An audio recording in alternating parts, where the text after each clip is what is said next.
we've been invited to an economic roundtable with the shadow treasurer of Australia, Tim Wilson, to have our say on what is happening with the tax changes, how that's affecting small businesses, but also for our clients through our medical business and our mortgage brokers, It's Medical. Very lucky to be invited, and some great people are going to be sitting at the table with us today and voicing their views. So this is where it's going to be. The full boardroom of people coming to discuss their thoughts. This is your office. How did that come about? Yeah, so actually Joseph, who's our business partner in It's Medical, he was invited to the Economic Roundtable in Sydney on Sunday.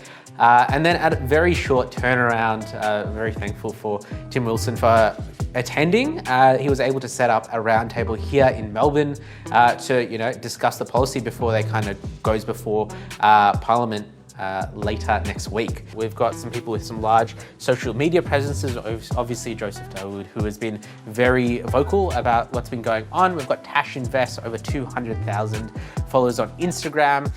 We've got my mate Cameron coming along, the founder of Bad Workwear, and employs 300 staff. Ref Frexiabi, 200 staff, a lawyer, some accountants. So really a lot of people in the space who kind of know what's going on and are probably best placed to be consulted about these kind of changes.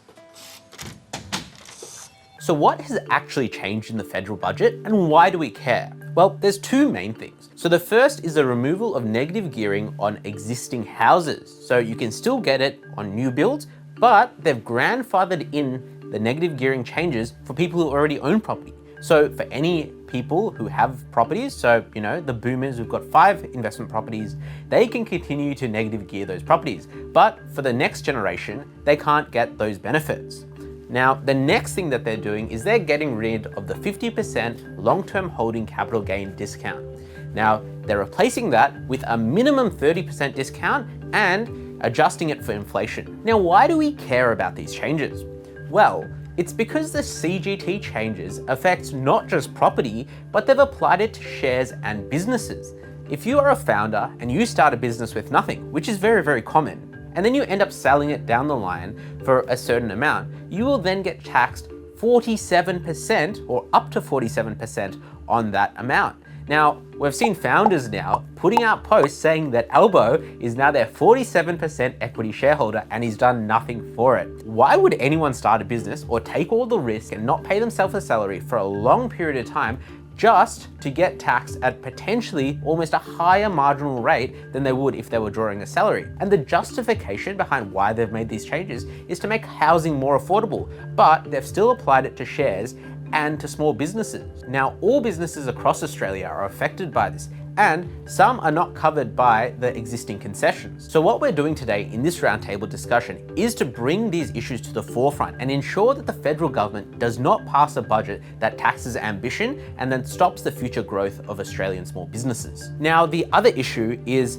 as a founder of It's Medical Finance, a mortgage brokerage looking to help healthcare professionals, these negative gearing changes will negatively affect property investors, specifically doctors who have a long period of university training and then a long period where they are PAYG employees. So they can't reduce their taxable income in the same way that other people can. So we are now negatively affecting the financial well-being of healthcare professionals and doctors who realistically are some of the hardest working and best trained people in our society. We should be trying to support these people to one day hopefully be able to potentially work 80% of the time and spend some time with their families. Today, we're going to go into this roundtable discussion and we're going to make our voices heard and hopefully affect some change.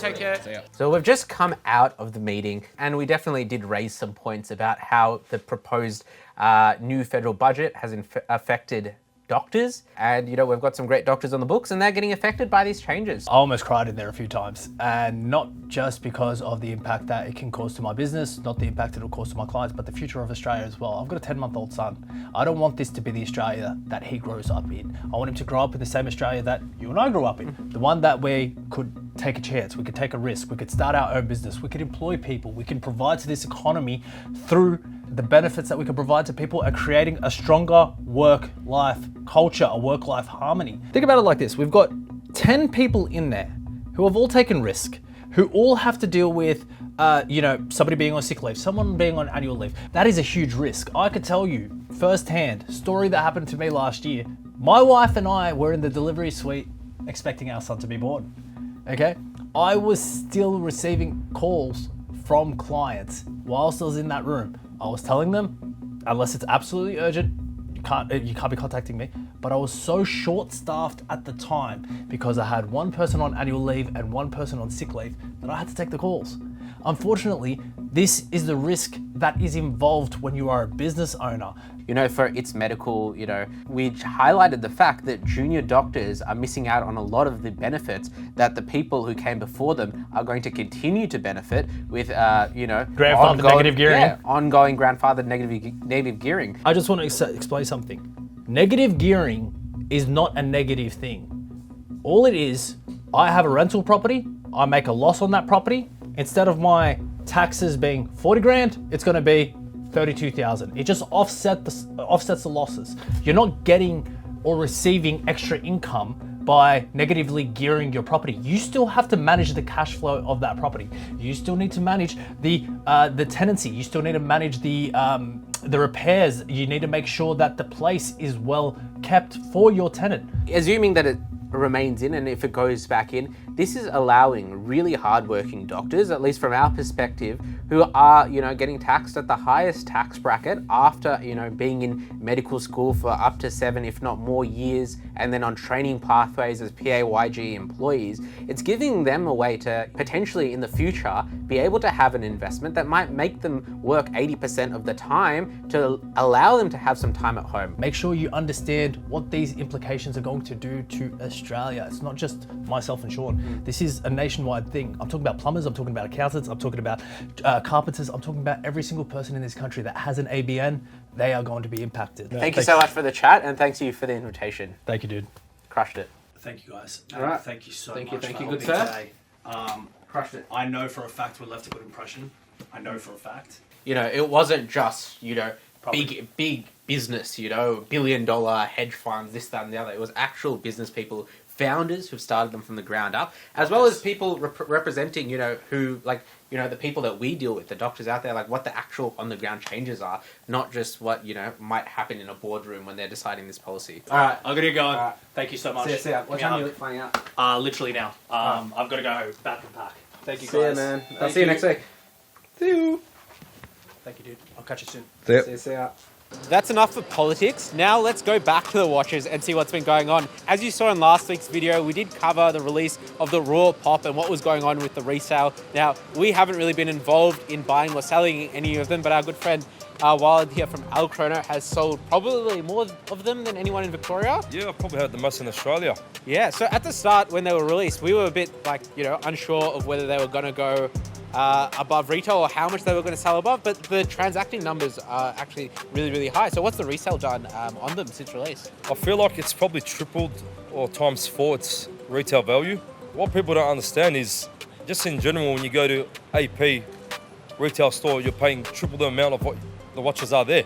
Most of our clients are the buyers for these Swatches and they don't want to wait in line. I just want to finish this off. If you're a guy who's got a Rolex day date and you're throwing shade on all these young kids buying a Royal Pop, I just think you're insecure about yourself. At the end of the day, let everyone have fun in all different kinds of budgets, man. Great to see some of the people, so Tash Invest shared to the story. So it's great for us to be putting our voice out there and, getting some of these social views from it. So really productive discussion. Unfortunately, the news cameras were there, but we didn't do a press conference afterwards. But definitely some footage will be going on ABC. Now back to work as a watch dealer and not kind of getting involved with all of the politics. So let's do some deals. While all this AP Pop hype has been happening, we've sold some great watches. full gold Paul Newman Daytona, a Bruce Wayne out on Sunday as well. The Calatrava sector dial has sold, and we've got 2 Pateks coming in today. So a Nautilus, as well as a ladies rose gold Patek coming from Interstate, so that's getting shipped in. So business continues moving on, we keep working. Official launch next week for It's Medical, so if there's any doctors out there, healthcare workers, or even anyone who's after a loan or wants to refinance, definitely reach out to us and we'll be really, really happy to help you out.